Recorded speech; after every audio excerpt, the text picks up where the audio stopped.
Vice President J.D. Vance appeared on the Vince Coglianese show, and it's a pretty fun interview. And he started out by sort of revealing something that we've all sort of speculated about with regard to his predecessor. Let's see what he has to say about Kamala. How are you doing the job differently than Kamala did it?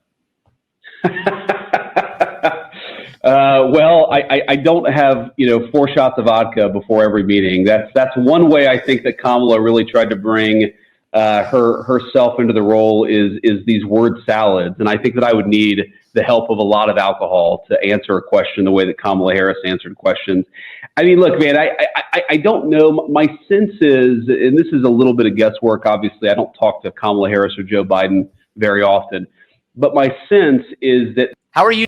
Hold on a minute. Did he just say that Kamala Harris was taking like 4 vodkas a day and created all that word salad because she was drunk? Kamala Harris drunk? Kamala Harris?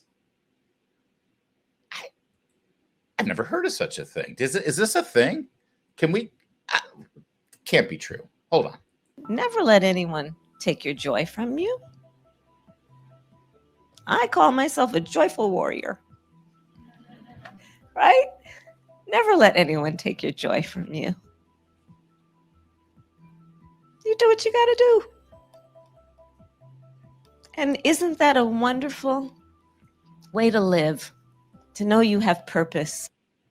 I think we need more evidence. Does she seem drunk to you in that clip? Nah, I'm sure that's just a one-off. She had been traveling. See, she's in the Philippines. I'm sure she was, overnight, time changes, international dateline. Maybe she took a Xanax on the plane to sort of take the edge off. Maybe an Ambien.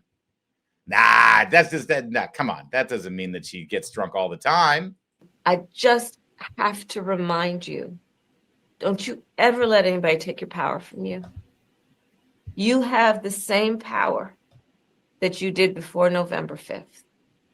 And you have the same purpose that you did.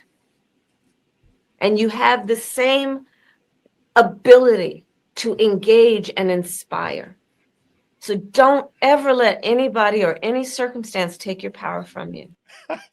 Honestly, I think my favorite is when she's about to have a bit of a regurgitation there when she says ability.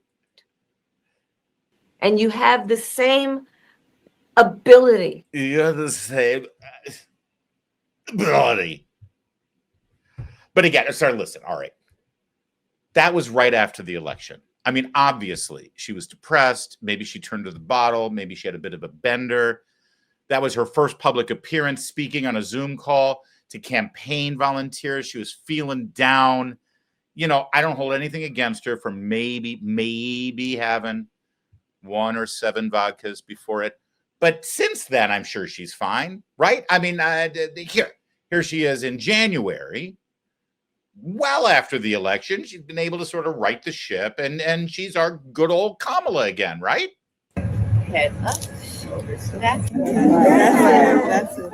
With grace, yes. And with purpose, and with faith, and with the knowledge that we are all in this together. Yes. So extraordinary. So I thank everyone, and I'll see you soon. All right. Maybe the vice president is onto something. Maybe Vance is right. Maybe she is just a complete and total alkie. Or she's just a moron. Or both. Always both. There was more to this interview, though, than just the wild accusation that Kamala Harris had 4 vodkas a day. Here's a little bit more newsworthy stuff. Well, I don't have, 4 shots of vodka before every meeting. That's one way I think that Kamala really tried to bring herself into the role is these word salads. And I think that I would need the help of a lot of alcohol to answer a question the way that Kamala Harris answered questions. I mean, look, man, I don't know. My sense is, and this is a little bit of guesswork, obviously, I don't talk to Kamala Harris or Joe Biden very often, but my sense is that there wasn't a level of trust between Biden and Harris. And so, she was just less empowered to do her job. And, luckily I'm in a situation where the president trusts me, where if he asks me to do something, he believes it's going to happen. And obviously, we'll talk about it and check in. But I feel empowered in a way that I think a lot of vice presidents haven't been. But that's all in the service of accomplishing the president's vision. And I think I try to remind myself of that, every single day, that the American people elected Donald J. Trump to do a job. For him to do that job successfully, the people around him, starting at the top with the vice president, have to do their jobs well. Is it true that she refused to welcome you to the vice president's official residence at the Naval Observatory before you took office? Did she block you from that? Yeah, there was some weird thing where, my wife, so we have 3 young kids, 7, 5, and 3. And so we wanted the kids to see this place before they moved into it. And for whatever reason, man, I don't know if it was a staff issue. I don't know if it was Kamala Harris herself, but they just would not, even with me not there, they would not allow the 3 kids just to come by and see this place that they're going to live in. And I imagine a lot of your listeners have kids. Kids get nervous about big moves. And we just wanted them to actually see this place. That didn't happen, but it's all water under the bridge. The kids are living in the vice president's residence now. They love it. There's a lot of space, especially for Washington, D.C., and we're having a good time. Yeah, it's a great place. Speaking of the vice presidency, Minnesota Governor Tim Walz ran against you for the post. He said this week, I'm aware. he said this week that he can beat most Trump supporters up. And I wonder, as you hear that, were you ever physically intimidated by Tim Walz on that debate stage?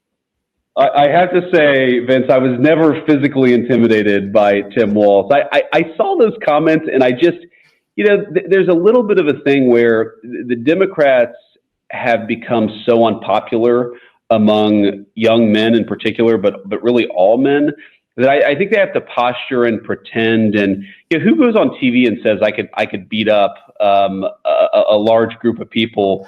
I just think that it's a guy who doesn't actually know how to relate, who's trying to say something that sounds relatable, and it just comes across. And unfortunately, the way that Tim Walz sometimes comes across. So I'm not too worried about him. You hear people, say that he wants to take a bigger leadership role, might run for the Senate in Minnesota.